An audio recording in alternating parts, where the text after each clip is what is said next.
You are now listening to the sounds of Dr. B's Spot, a production of Bowden Enterprise Services, LLC. Join the podcast where love and life topics are discussed surrounding spiritual connection, relationships, finance, and becoming a better you through elevation. And now, here's your host, spiritual advisor and behavioral health clinician, Dr. B. Welcome back to another session of Dr. B's Spot, Love and Life, the podcast where we talk about all things love, life, and spirituality. I'm your host, your spiritualist, your intuitive healer, Dr. B. We are back in business and back in action.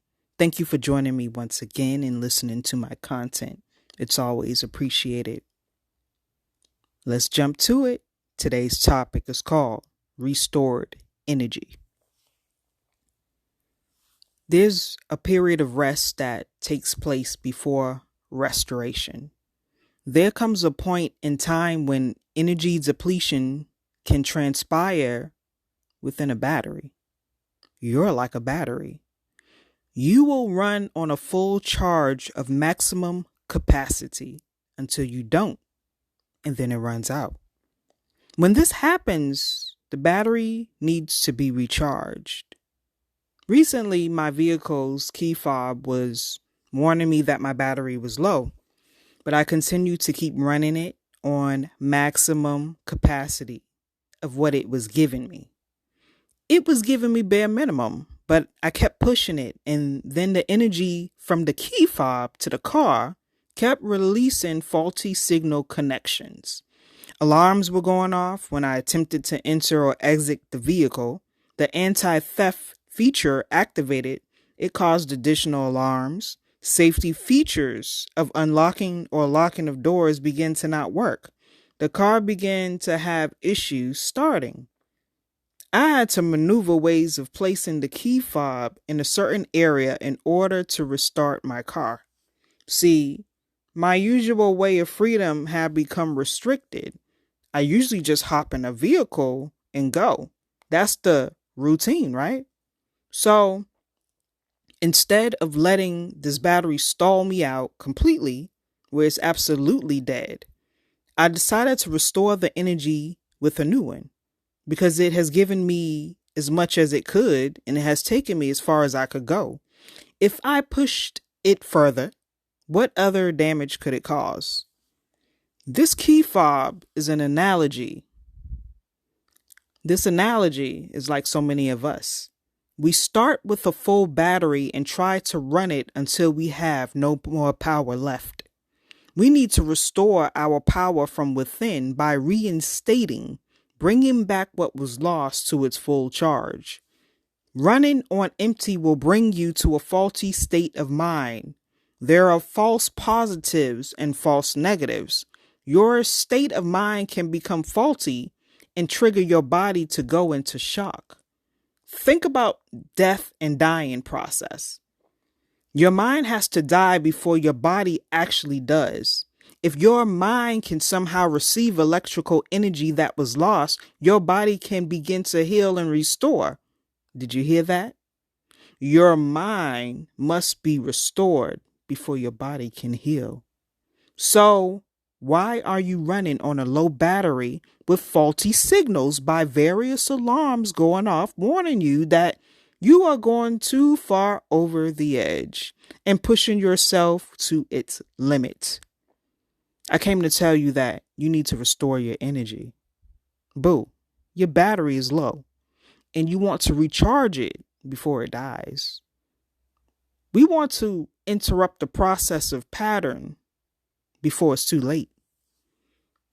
As the mind is very powerful, it's also very delicate.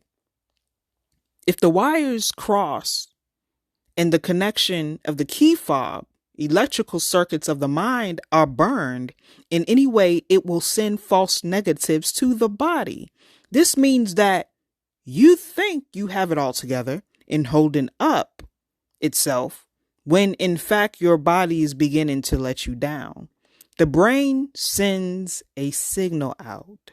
The signal is the test which incorrectly indicated that a particular condition which you thought was all fine are now showing absent attributes that you are in fact not fine. Some of the biggest ailment killers are heart disease, strokes, high blood pressure, depression, anxiety, stress, diabetes, etc. These are factors of the false negatives where you need to reel yourself in and take care of yourself. Take care of you. If you overwork yourself for debt dollars and the slave masters of the system, you're doing a disservice to yourself and to those who are around you. The first person who should always remain taken care of is yourself. If you're not at your best mentally and physically, how can you provide the best for anyone else around you? Taking breaks of restoration is needed to live a healthier life, so balance out your imbalances. Do something that brings joy and enjoyment, whether that could be painting or drawing or sewing, watching comedy shows or going to comedy shows, being near water, going to visit a new location outside of your area. Sometimes you have to leave your area that you're used to, your home, and go somewhere else, even if it's a short distance, or it could be a long distance, whatever you choose. See, you need to take care of you. You need to come back stronger and ready to execute your power. But after restoration of energy, this includes mind, body, and spirit. Remember, you're like the key fob. If it short circuits, chaos will occur. And if you don't catch it in time, burnout will occur and cause a displacement. Thank you for tuning in to Dr. B's Spot. I hope this message has reached you in a positive notion. I'll catch you on the next episode. Be blessed with less stress. Much love, Dr. B, and I'm out. Join us next time at Dr. B's Spot, where we dive into the real deal of love and life by tapping into your body, mind, and spirit. Don't forget to like, rate, and comment on each podcast that we drop. For all upcoming shows, reach Dr. B and all she has to offer on bowdenenterprise.com and social media outlets under the moniker Bowden Enterprise Services. Peace and blessings to you and yours. We are out.